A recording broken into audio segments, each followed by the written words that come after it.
just where I am currently, I don't have any desire to pray to saints, to pray to Mary. Um, I'm pretty much ready to go toe to toe with anybody to defend you for doing so. Um, but I don't have any desire to do so. I love contemplating the faith of saints and of Mary, though. Um, and someone else that I used to just love to contemplate the faith of was Joseph in the Old Testament.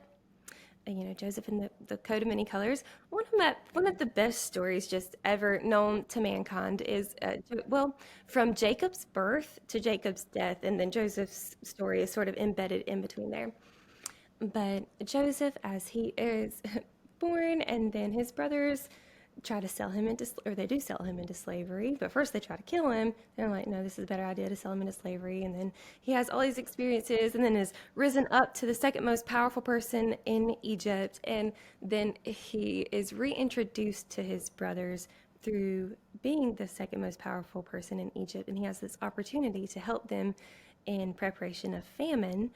And he has this moment where God is telling him to do something very difficult and very hard. And he turns away from his brothers, who he recognizes, but they don't recognize him. He turns away from his brothers, and he's just weeping and crying at maybe his life, at maybe what God is asking him to do. That moment has really always spoken to me when it comes to faith, because what God asks us to do, pretty hard stuff, and life gets pretty hard. So Joseph's faith is always one that I would contemplate and really just feel a connection with.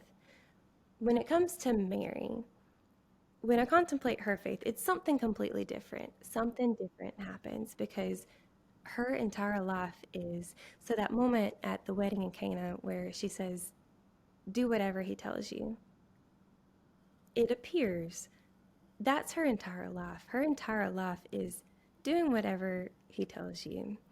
And there's no person just in better position to tell you to do whatever he tells you than her, because that's just what she did from the get-go, joyfully and sacrificially, but completely joyfully.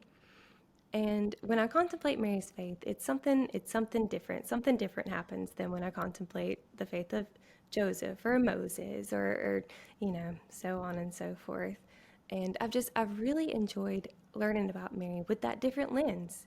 And even if I never come to this completely Catholic view of Mary, that is just, I'm grateful for that in and of itself. And we'll keep promoting Mary as this, as something more than just a vessel. Yeah. Yeah, and honestly, that's so beautiful. Like just what you described as far as like contemplating the faith of the people who've gone before us, because I think that's really the beauty of the family of God, is that God shows, like, reveals himself through different people's stories. Like when you get to Mhm. contemplate different people's struggles, different people's faith, you get to see God carry those people through those things, and you get to like realize the different characteristics of God, whether that's like comfort or judgment or like love, or all the different things that make up who God is. We wouldn't be able to see that as well if it weren't for like being able to relate to other humans in that experience and getting to Yeah, learn from them. yeah.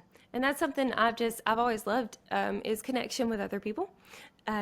So that's something that I do love in this more like historical rooted Christianity, this connection across time to the Christians across time. I'd say it's one point of difference, is within Protestantism, or like if I think about my local church, we are very focused on connection with each other and connection in our community, connection right here and right now, urgent, extremely important connection to get people to Jesus, lost people to the gospel.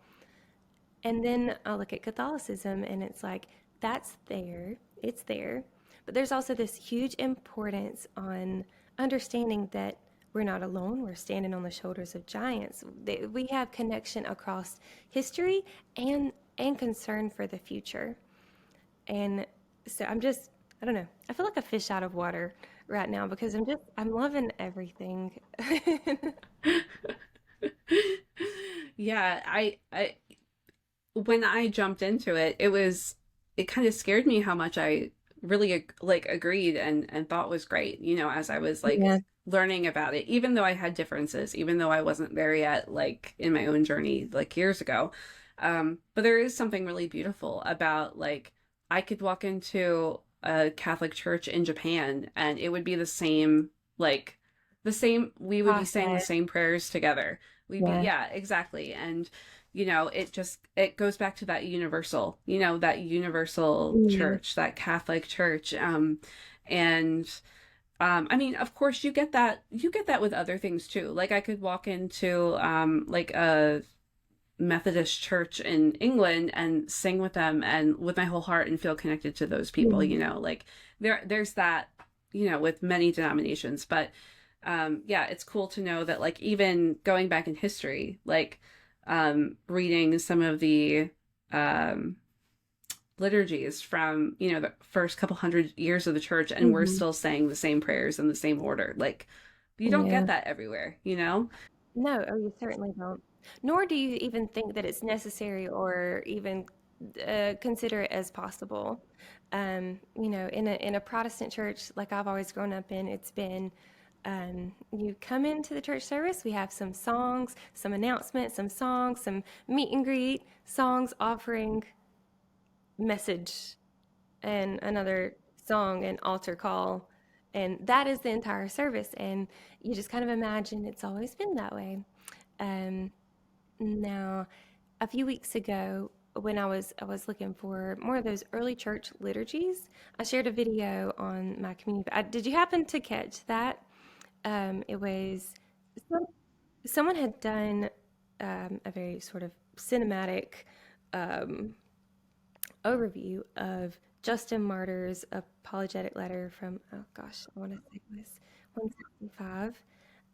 But he is breaking down the liturgy of this early church in defense of Christianity, and just how he explained that was so beautiful. And I think the essence of it was they gather together, they read from the prophets, from the apostles' memoirs. It didn't say scripture, called the apostles' memoirs, and then they take communion. And like communion isn't offered to anyone there except for those who believe what we teach is true. And I'm like, well, that's communion, that's unity, that's beautiful. And I, I do believe the Catholic Church represents at least an attempt at that